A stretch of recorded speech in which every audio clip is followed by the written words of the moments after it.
Another win for France. How do you sum up your performance? Yeah, I think it was a good team performance.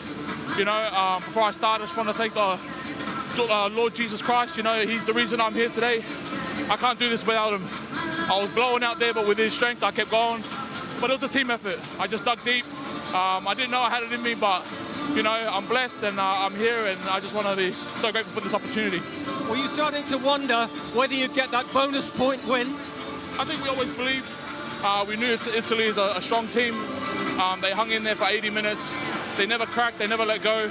But I think we believe in our team, and we stuck in there, and we're happy we get the 4 points, get the week off next week, and then go again. What do you have in your back line? Even when it's changed, players are coming in and making an impact. I think the players speak for themselves. They're quality players. They earn their spot. Doesn't matter the name on the back. Everyone does their job, and we work, and we're happy to get the win. And what do you feel as a team about your progress this season? I think our goal is obviously to take out the Six Nations game by game, but the end goal is 2027 World Cup. So we're working progressively to that, and we'll keep working. We've got a long way to go. A bonus point win today, a bonus point win in 2 weeks in Scotland. The title is yours. Yeah, you know, we'll take the week off. We'll recover from today, and we'll be ready for a big game against Scotland. We know they're a strong team, but we'll be ready. Well done. Thank you so much. A huge shift today, didn't he? But so too did Italy, Sergio. And, you know, they lost by 50 points a year ago, were held to a draw the year before that. I mean, it wasn't a 50-point defeat. They worked ever so hard. You couldn't fault their endeavour today, really. Yeah, it was still a defeat, of course, a different defeat since the last year, obviously, on 60 points in Rome. So some positive things. I think Italy confirmed a good scrum again, but it was not enough. Lineup was a really issue today. So Italy can build and put some pressure on this French team. So, you know, probably third game in a row for the first time. See probably the players in the last 20 minutes probably have lack of energy. So felt a team who, you know, have problems to keep the ball and putting some momentum. So massive credit to France to build the game. Was not probably a great game, especially in the second half. But again, I think France deserved obviously the win, and Italy needs to recover well before playing England in Rome. Italy stopped France from scoring from the 29th to the 71st minute, which is a real positive to take out of it, though. Yeah, exactly. But then when you see the first 15-20 minutes of the second half was really, you know, sloppy. Balls down, a lot of scrum, not a lot of momentum. Probably France have the control, and they don't feel in any time they were in danger. You know, 19-8. If all of a sudden Italy scored a try, probably put some pressure, but it didn't happen. That's because again they have the opportunity, have some lineouts to trying to build pressure, but lost lineouts, and that was very difficult for Italy to put pressure on the French team. I think the pace of the game as well probably helped man of the match or player of the match Miafu in terms of big, heavy man, but it was quite a slow-paced game, wasn't it? It kind of went set-piece to set-piece, and it allowed him to sort of take lots of rest and allow him to go 80 minutes and produce such a big performance. So second-row pairing was immense today from France. That says a lot about the French depth, didn't they? Because they're able to make those changes. Yes, one enforced due to Jalibert not being available, but then you change up the second row, and they've just got a fresh pack. You know, for Italy, they've had the same pack for the last 2 rounds. To empty the tank and go again, it's a big ask, isn't it, really? And when you think about the way the French have played today, the metres they've made on their contact, post-contact, has been absolutely impressive that the Italians haven't been able to handle it. Especially the front five in Italy, when you spend a lot of energy scrummaging, because there were a lot of scrums, especially in the second half, you leave a lot of energy and then you must run. It's very, very difficult, as you say, very good point. Italy have, you know, same pack in the 2 rounds, 3 rounds in a row, and in the end they were struggling a lot. OK, let's get some more reaction out in Lille now. We can hear from the French defence coach, Sean Edwards. He's with Gabriel. Sean, well done. You can feel the atmosphere here, the noise. How do you sum up today's performance? Yeah, it's fantastic stadium to play, as I said before the game. I mean, it's incredible here, the energy from the fans, etc. And obviously we put in a good performance today. That was a real tough game of rugby. As they call it, a real test match. Was it a day when the defence coach was especially pleased as well? Yes, obviously the defence at the end was off top of really good, aggressive, something we've been working on, and it's really good to know the things that you've been working on during the week, they come to fruition at the weekend. But also in the first half in particular, Sean, when Italy had a lot of possession and a lot of territory, you had to dig deep. Oh, you have to dig deep at certain times in this game, mate. If you want to be champions of Europe, which is what basically is what the competition is about, you know, you have to dig deep at times. Louis Bielbiarri today, the first player in the history of this tournament to score in 8 consecutive matches, a try in 8 consecutive matches. Yeah, he's not a bad player, is he?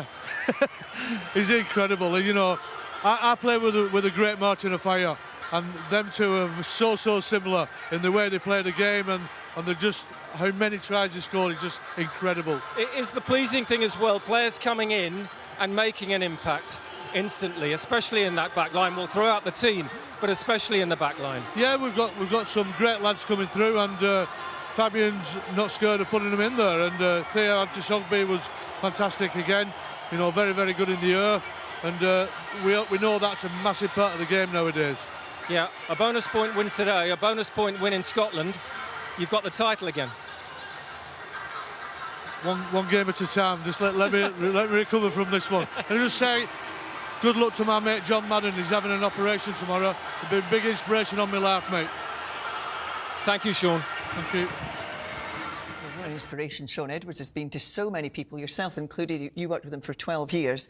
You mentioned earlier the best defence coach in the world. I mean, that's quite a statement, but he's going to be pleased. 138 tackles from France today. Yeah, I actually said the best defence coach that we've probably ever seen in terms of, you look at his record. If they win with a bonus point in Edinburgh in a couple of weeks' time, 7 Six Nations titles.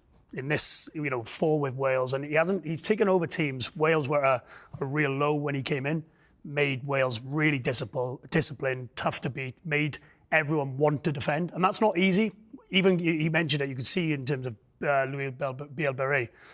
I'd imagine Louis Bielbiarri doesn't want to spend a huge amount of time on his defence and his counter-rucking and his ripping and things like that, but he's got this infectious attitude, Sean Edwards, to get boys to want to defend, and I think that just goes to show France are a disciplined, aggressive team coming from someone like him. So they've got a brilliant team, brilliant coaches, but there's no way for 1 minute that he'll just be allowing guys like Adesogbe and Ramos and these guys not to get their defensive extras in. So, yeah, an absolute legend and deserves everything that gets said about him. OK, let's get some Italian reaction now. We can hear from the Italy captain, Michele Lamaro. He is with Gabriel.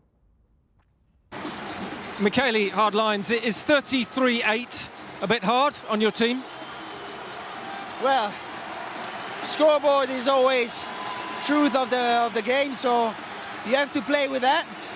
And I think France was unbelievably good at taking their opportunities, especially in the first half.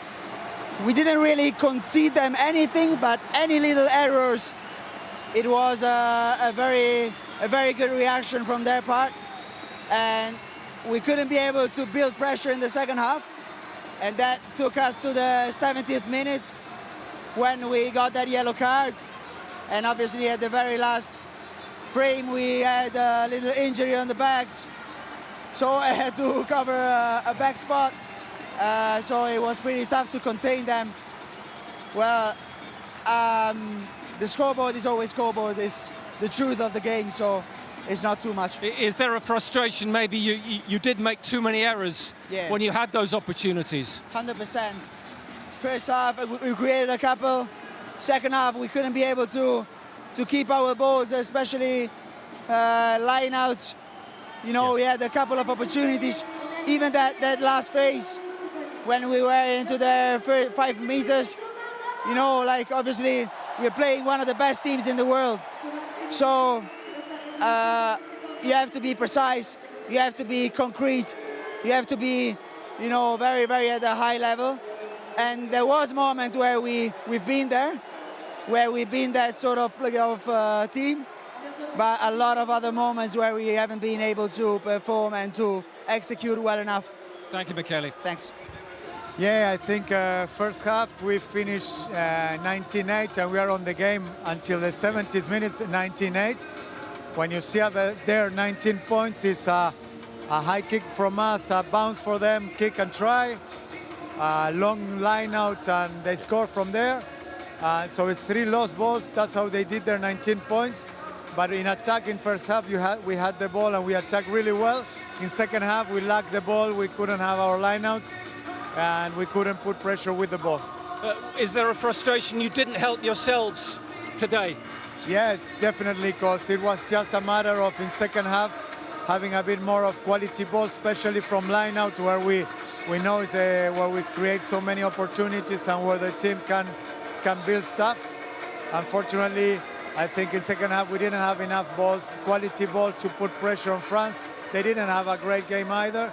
And the score finished super big because of a mistake at the end that where we find ourselves with 13 against 15. Yeah, that was the case. You should have had another player on the field, shouldn't you? Yeah, I don't know. The staff really handled that super bad. We had a lot of time. They were taking a try.